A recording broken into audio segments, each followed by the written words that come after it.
Hello and welcome back to the course on blockchain. And today we're talking about cryptography.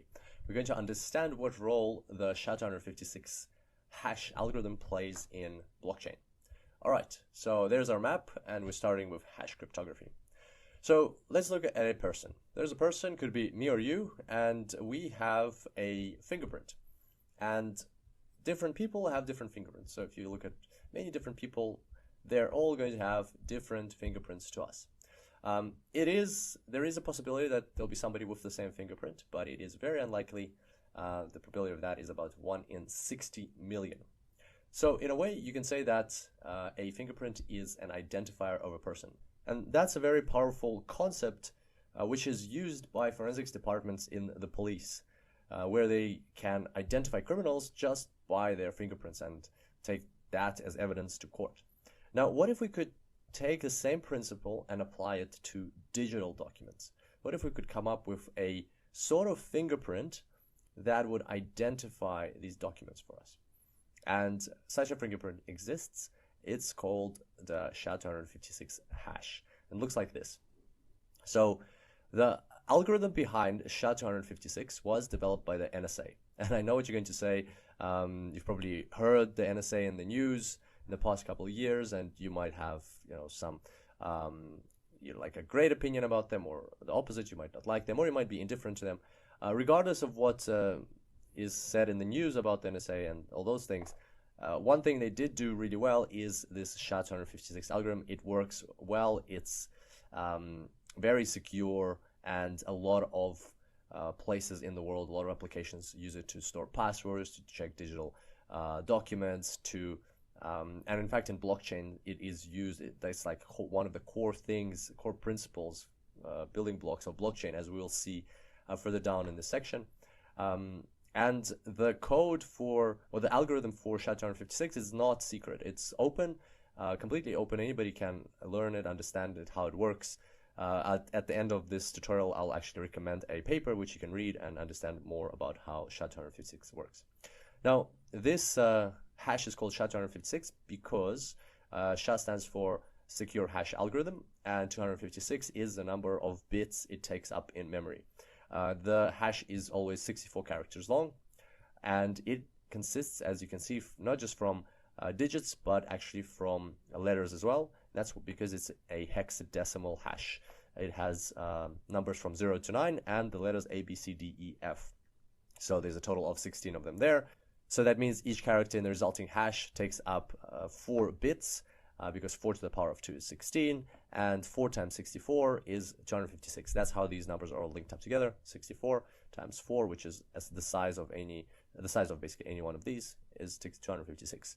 And the important thing to note here is that this algorithm works not just for Word documents or text documents. It works for any digital document or just anything digital. So you could put a video into the algorithm, you could put like text, you could put an audio, you could put an executable file, you could put a whole operating system in there.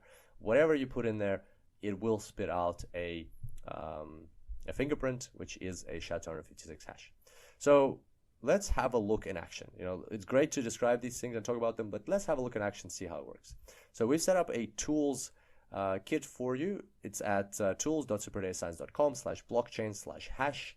And if you head on over there, let me just go like this, you will see that there's a whole toolkit over here set up. So you can go to blog, blockchain, distributed, and so on. And we'll talk about these further down in this course. But this is what we're going to look at today. But before we continue, there's a copyright notice. We just wanted to make sure that this is not our original code. This was actually created by someone else, created by Anders94. And so Anders Brownworth, thank you very much to Anders for making this available. You can check it all out here, and you can actually add it to your own website if you like. And so here, what you can do is you can input some data, and you will see that it'll come up with a hash. So let's give it a go. So let's say I'll put in hello, this is the blockchain A to Z course. As you can see, this data has this hash, right? And so we're going to explore a couple of things, and after that we'll go back to the presentation and we'll talk about the characteristics of a hash. So right now, first thing I wanted to show you is that if I remove this now, and then put it back, it'll have exactly the same hash. See, 9944 and then DD11 at the end. So let's remove it again and then put it back, 9944 DD1. So it always will reproduce the same hash if you put in the same data, and that's logical, right? So because like with humans, you take the same person, you check their fingerprint, and then you take the same person, check the fingerprint. It's going to be the same every time. Otherwise, it wouldn't really make sense. You wouldn't be able to use it for forensics. Another thing is that if we change one tiny symbol, like we add like another exclamation mark here, the hash changes completely and entirely. And that's called the avalanche effect. We'll talk more about it just now, but the main point here is that making a slight change, the hash doesn't change just slightly, changes completely. You can try like remove the exclamation mark and put a dot, completely different hash. And as discussed, you can put anything here. You'll always get 256. So for example, I've got pasted, copied the first chapter of War and Peace. It's like the biggest book in the world, and this is the first chapter of it. As you can see, I've pasted so much text in here, and the hash again is just 256 bits, so 64 characters. So there we go. That's SHA256 in demonstration. Have a look here if you'd like to play around with it. We're going to go back to the presentation now. Okay, so the 5 requirements for hash algorithms. SHA256 is not the only one. There's other algorithms, SHA256, SHA3, and you could come up with a hashing algorithm. However, there are certain requirements for it to be useful. Number one is it has to be one way. So basically what that means is that you cannot go backwards. You cannot go from the hash to the document. So you cannot restore or reverse engineer the document based on the hash. It has to be like a fingerprint. Like for a human, if you have the fingerprint, you cannot restore what the person looks like. You cannot understand, what color eyes they had or anything else about them. But at the same time, if you have a person, you can always get their fingerprint. So it's only one way. Number 2 is it has to be deterministic, meaning that if I take the same document, exactly the same document later on, and I run apply the hash algorithm again, I'll get exactly the same result, as we saw with that illustration. So these two are pretty straightforward so far. The third requirement is it has to have fast computation, and we'll see throughout the course why that's important. And the fourth requirement is the avalanche effect, and I specifically put an image here because to ingrain this in our memory, so we remember that we saw this avalanche on the screen. It is an ultra important requirement of the hash algorithm. So let's see what it implies. The avalanche effect means that if I take exactly the same document and I make a tiny little change, even 1 bit of data I change in the document. For instance, we got a +1 over there, over here. So if we do that tiny little change, any change, then the hash will be absolutely different. So we already saw that in the demonstration when we were adding an extra exclamation mark or making some other small changes. The reason it's called the avalanche effect is because of how that is implemented inside the algorithm. We're not going to go into detail now, but you'll be able to check that in the paper if you like. But it basically, that one change triggers a few changes, and they in turn trigger more changes, and they trigger more changes. So it's very smart how it's caused, and it's very similar to an avalanche, where one tiny wrong step can cause snow to start moving, and then more snow moves, and more snow moves, and you get an avalanche. So that's what the avalanche effect is, and it's very, very important in the application of blockchain, and we'll see why when we're talking about mining. In the mining tutorials, in this section, in this module, you'll see why the avalanche effect is so important. And part 5, it must withstand collisions. So what does that mean? What does withstanding collisions mean? Well, it means, as we saw with people, that's sometimes 1 in 60 million, you can have 2 people who have the same fingerprint. And same thing for the hashing algorithm. Because I got the pigeons on the screen already. In a second, so I'll explain what the pigeons are doing there. So with the hash algorithm, as you can see, it's 64 bits, right? So it's very limited. Even though there's a lot of different variations that you can have, it's still limited. It's not infinite.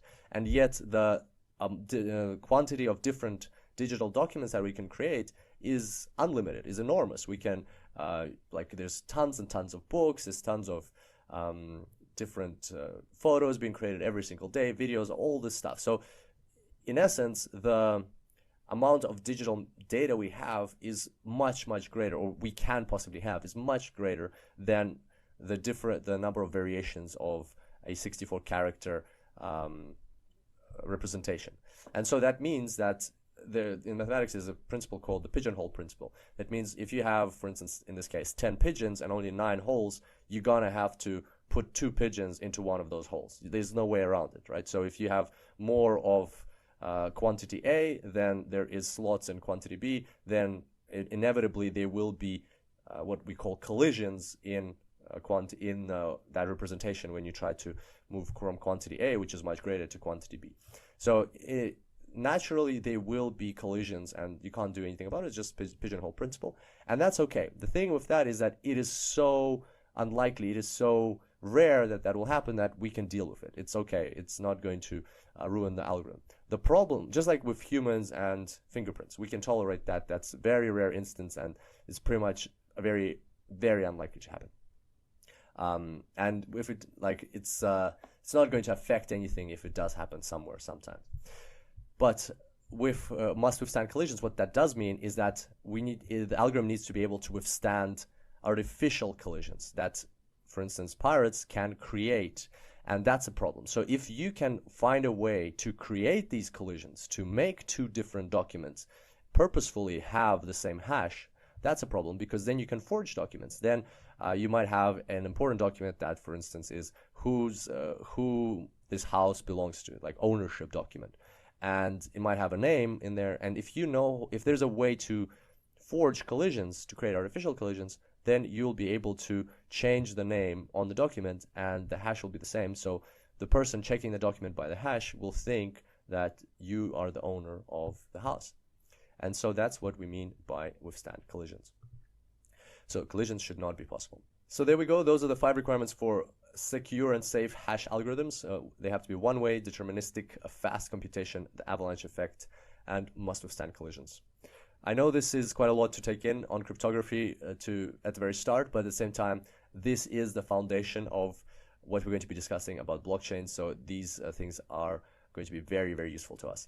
And to finish off, here's the promised additional reading. If you'd like to learn exactly about how the SHA256 algorithm works, then you can check it out here. The paper is called On the Secure Hash Algorithm Family. It's actually not a paper, it's actually a chapter in a book. It's chapter 1 of Cryptography in Context, and that chapter 1 was written by Pennard and Verhoeven, and the link's over there. The link will also be in the notes for the course.